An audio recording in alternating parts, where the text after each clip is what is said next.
100 hari berlalu.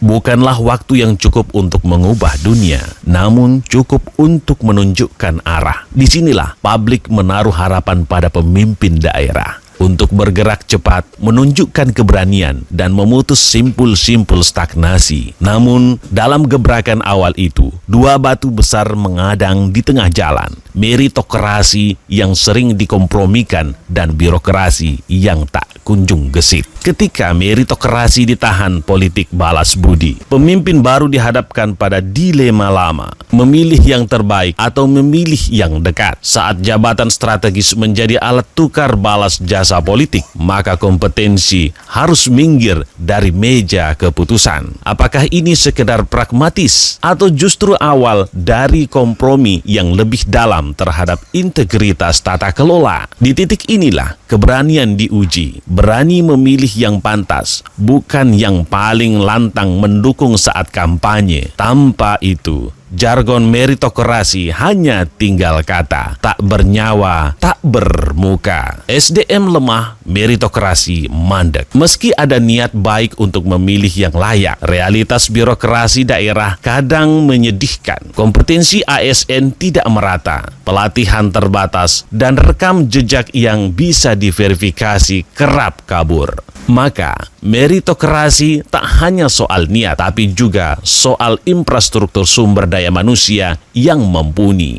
Tanpa itu, pemimpin bisa terjebak memilih yang tersedia, bukan yang terbaik. Birokrasi, mesin besar yang enggan berlari cepat. Bukan rahasia, birokrasi kita lamban, bukan karena tak mau, tapi karena terlalu banyak tali yang menjerat. Regulasi tumpang tindih, kewenangan kabur, dan mentalitas biar lambat asal selamat masih berurat akar. Ketika pemimpin membawa visi progresif, birokrasi justru menarik rem tangan.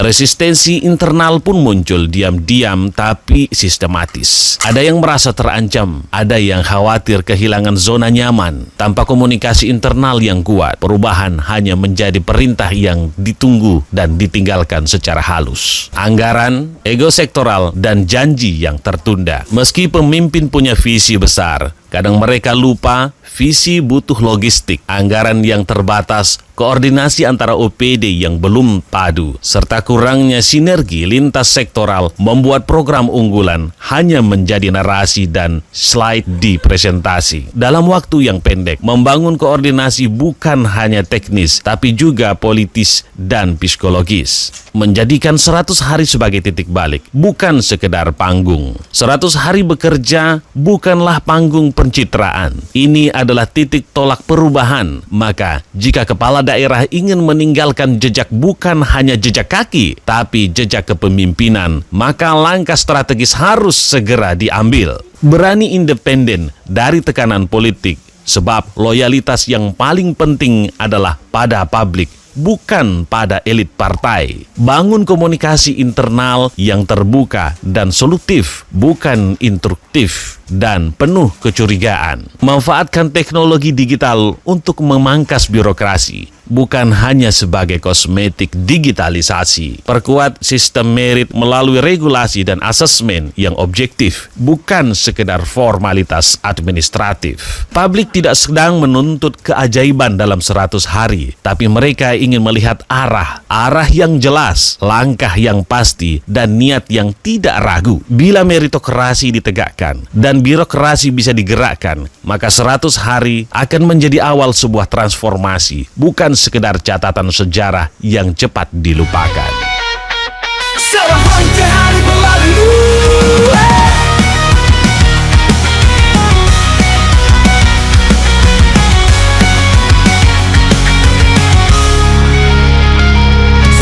hari telah melangkah, waktu singkat tapi bermakna. Janji dan harapan menari di udara, rakyat menunggu arah kemana. Pemimpin baru wajah penuh harap, namun jejak lama sulit dilepas. Di persimpangan antara ikan dan beban, apakah kita kuat berjalan? Di mana meritokrasi berdiri saat politik mulai membagi? Yang layak tersingkir diam-diam demi suara di masa silam. Birokrasi masih melamatkan mimpi, terlilit aturan takut berlari.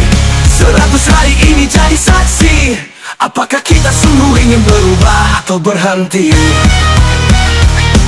ASN yang terbata mengejar visi, pelatihan minim potensi tersembunyi. Bagaimana bisa bangun negeri jika yang dipilih hanya yang bisa ditemui? Regulasi tumpang tindih, semangat kadang harus bersimpu. Pemimpin menggenggam cita, tapi mesin besar tak mau bergerak lurus. Gimana meritokrasi berdiri saat yang pantas kalah karena koneksi? Jika jabatan jadi hadiah politik, lalu untuk siapa negeri ini dirakit? Birokrasi tak selamanya lambat, tapi ia butuh pemimpin yang kuat. Bukan hanya keras, tapi juga bijak, membuka ruang, membakar semangat. Visi besar tak cukup diucap, ia butuh anggaran, butuh langkah. Koordinasi bukan sekadar rapat, tapi menyatukan ego yang terpecah. Jadikan 100 hari ini bukan panggung tapi pondasi. Tinggalkan jejak yang tak mudah hilang, bukan hanya sorotan yang cepat menghilang. 100 hari awal dari cerita, bukan akhir tapi langkah pertama. Bila berani melawan arus lama, maka sejarah pun akan mencatat nama.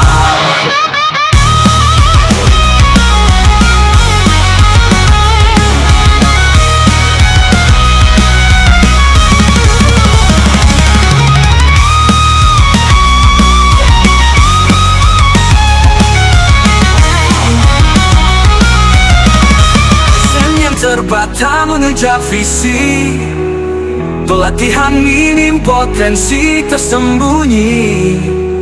Bagaimana bisa bangun negeri jika yang dipilih hanya yang bisa ditemui? Regulasi tumpang tindih, semangat kadang harus bersimpu. Pemimpin menggenggam cita, tapi mesin besar tak mau bergerak lurus. Gimana meritokrasi berdiri? Ia butuh anggaran, butuh langkah.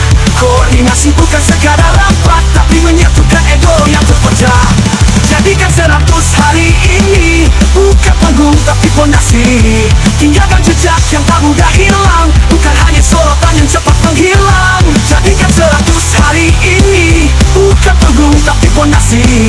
Tinggalkan jejak yang tak mudah hilang, bukan hanya sorotan yang cepat menghilang. Tetap menghilang.